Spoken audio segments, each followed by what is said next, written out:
दोस्तों welcome back. पुनः आपका स्वागत है अपने इस यूट्यूब चैनल पे। तो आज हम देखेंगे मानवाधिकार एवं संवैधानिक प्रावधान और इस समाज कार्य के परिप्रेक्ष्य में हम इसकी थोड़ी सी गहराई पे जाना चाहेंगे कि किस तरह से मानवाधिकार और समाज कार्य विषय जो है वो किस तरह से एक दूसरे के साथ संबंध रखता है। तो आप देख पा रहे हैं कि ये ह्यूमन राइट कमीशन के नेशनल ह्यूमन राइट कमीशन के लोगो हैं। तो शुरुआत करते हैं इसको जानने की। तो मानवाधिकार क्या है, इसकी परिभाषा को हम देखेंगे।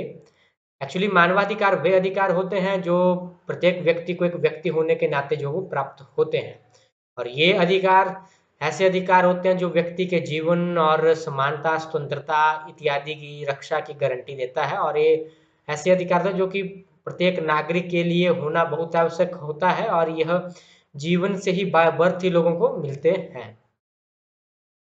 और इनका महत्व हम देखेंगे, इम्पोर्टेंस की किस तरह से इम्पोर्टेंस रखते हैं ह्यूमन राइट मानवीय जीवन में।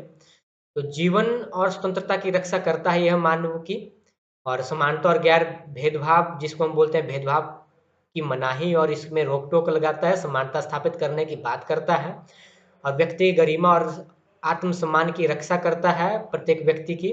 और न्याय और मानवता का आधार इस पे निहित होता है, क्योंकि न्याय और मानवता दोनों एक ऐसी चीज जुड़ी होती है जो कि एक ह्यूमन जो लाइफ है उसका जो बेस है वो इसी पे निर्धारित रहता है, क्योंकि बिना न्याय और बिना मानवता के वैल्यूज पे हम जो किसी भी आदमी के जीवन की एक बेहतर जीवन की कल्पना नहीं कर सकते हैं। संविधान में मानवाधिकारों का स्थान, एक्चुअली जो भारतीय संविधान है वो रक्षा करता है आपके अधिकारों की, जिसमें भाग 3 में मौलिक अधिकारों का जो है प्रावधान दिया गया है, और साथ ही राज्य के नीति निर्देशक सिद्धांत भाग 4 में भी इसका प्रावधान दिया गया है। और यह अधिकार जिस तरह से आपने देखे होंगे कि जो भारतीय संविधान है उसमें 6 मौलिक अधिकारों की व्याख्या की गई है, जिसमें आपको स्वतंत्रता, समानता, संवैधानिक शिक्षा इत्यादि सांस्कृतिक संवैधानिक अधिकार, प्रत्येक तरह के तमाम अधिकार आपको देखने को मिलते हैं 12 से आर्टिकल 35 तक। तो इनको मौलिक अधिकार कहते हैं। मौलिक अधिकार और मानवाधिकारों में यही थोड़ा अंतर है कि मौलिक अधिकार व्यक्ति के सर्वांगीण विकास के लिए होते हैं, और मानवाधिकार जो है वो एज अ ह्यूमन होने के नाते, आपको मानव होने के नाते प्राप्त होना। मानवाधिकार के हम मौलिक अधिकारों की भी कल्पना नहीं कर सकते हैं, एज अ सिमिलर है थोड़े, पर इसमें ये फर्क देखने को हमको मिलता है। मानवाधिकार से संबंध हम भारतीय संविधान में अनुच्छेदों को देखते हैं तो आर्टिकल 14 की हम सबसे पहले बात करते हैं, जो बात करता है कानून के समक्ष समानता की, और सभी व्यक्ति जो है वो कानून की नज़र में समान है। आर्टिकल 15 की हम बात करते हैं तो यह बात करता है भेदभाव के रोक की, जो बात करता है किसी व्यक्ति के साथ भी जाति, धर्म, लिंग, स्थान इत्यादि के आधार पर किसी भी तरह का भेदभाव नहीं किया जाएगा। आर्टिकल 16 समान अवसर का अधिकार की बात करता है, आपको समान अवसर मिलेंगे, समान रूप से किसी व्यक्ति के साथ किसी प्रकार का जो है भेदभाव नहीं किया जाएगा। आर्टिकल 19 बात करता है स्वतंत्रता की, जो आपको घूमने फिरने, कहीं भी कोई व्यवसाय चलाने, पढ़ाई लिखाई करने, तमाम तरह की स्वतंत्रता की बात करता है, जिसमें 6 स्वतंत्रता मुख्य रूप से निहित है। आर्टिकल 21 बात करता है जीवन और व्यक्तिगत स्वतंत्रता की, जिसमें आपको जीवन जीने का अधिकार देता है, कोई भी व्यक्ति आपका जीवन समाप्त नहीं कर, तो नहीं आप अपना जीवन खुद समाप्त कर सकते हैं।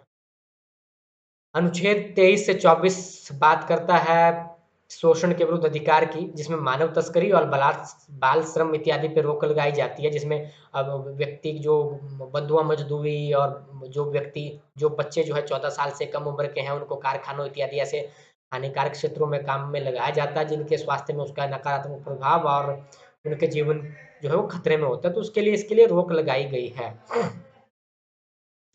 सामाजिक न्याय की हम जब बात करते हैं तो वहाँ पे बात आती है समान अवसरों की, और ऐसा किसी भी प्रकार का भेदभाव ना हो जिसमें जाति, धर्म, लिंग, स्थान इत्यादि की कोई भी जगह ना हो।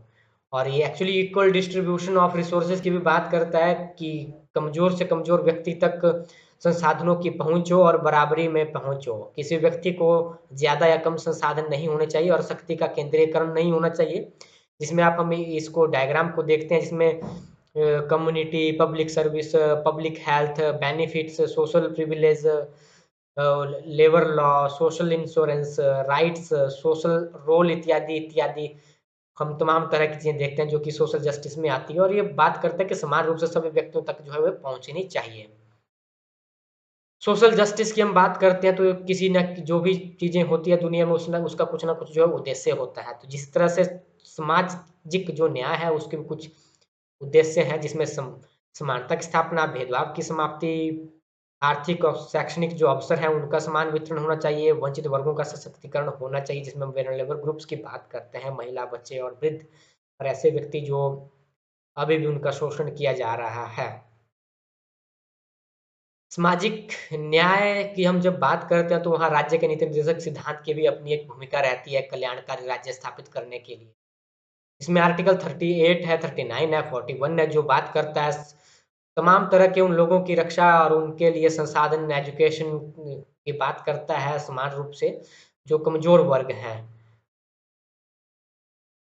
और इसी को ऊपर उठाने के लिए हम बात करते हैं रिजर्वेशन की, और इसका प्रावधान आर्टिकल 14 सब क्लॉज 4 और आर्टिकल 16 सब क्लॉज 4 और 330 और 332 में एससी एसटी के लोगों और ओबीसी के लिए रिजर्वेशन की व्यवस्था की गई है। एक्चुअली हम देखते हैं तो इक्वालिटी और फेयर दोनों में यही फर्क है। इक्वल की हम जब बात करते हैं तो हम जिस तरह से देखेंगे हाइट छोटी है और दूसरे बीच वाले व्यक्ति की थोड़ी बड़ी है, और इससे पहले वाले व्यक्ति की देखते हैं तो सबसे बड़ी है, और ये समानता की बात यहाँ होती है। पर हम जब फेयर एंड इक्विटी की बात करते हैं तो हम बात करते हैं कि सबसे छोटा बच्चा है वो भी एक मैच देख पाए, क्योंकि ये इसको फेयर जस्टिस कहते हैं, एक तर्कसंगत भेदभाव जिसको हम रीजनेबल डिस्क्रिमिनेशन कहते हैं। तो ये चीज बात यहाँ पे करती है। और बात करते हैं मानवाधिकार संरक्षण अधिनियम 1993 की। और ये अधिनियम बना हुआ था उस समय जब बात आती थी मानवाधिकारों की, तो नेशनल ह्यूमन राइट कमीशन की भी स्थापना इसी समय हुई थी, और ये इसलिए की गई थी कि बिहार राज्य या नेशनल लेवल पे एक स्टेट ह्यूमन राइट कमीशन होता है और एक नेशनल ह्यूमन राइट कमीशन होता है, और ये गारंटी देता है कि किसी भी व्यक्ति के जो अधिकार है उनका वायलेशन नहीं होता। यदि कोई वायलेशन होता है तो आप इसकी शरण में जा सकते हैं, और साथ ही न्यायालय की तो प्रावधान है ही। मानवाधिकार आयोग की भूमिका, इसमें इसकी भूमिका यह है कि मानवाधिकारों की रक्षा और इसकी सुरक्षा सुनिश्चित करना, और उल्लंघनों की जांच और समाधान करना, और सरकार को सिफारिश देना इसका कार्य है।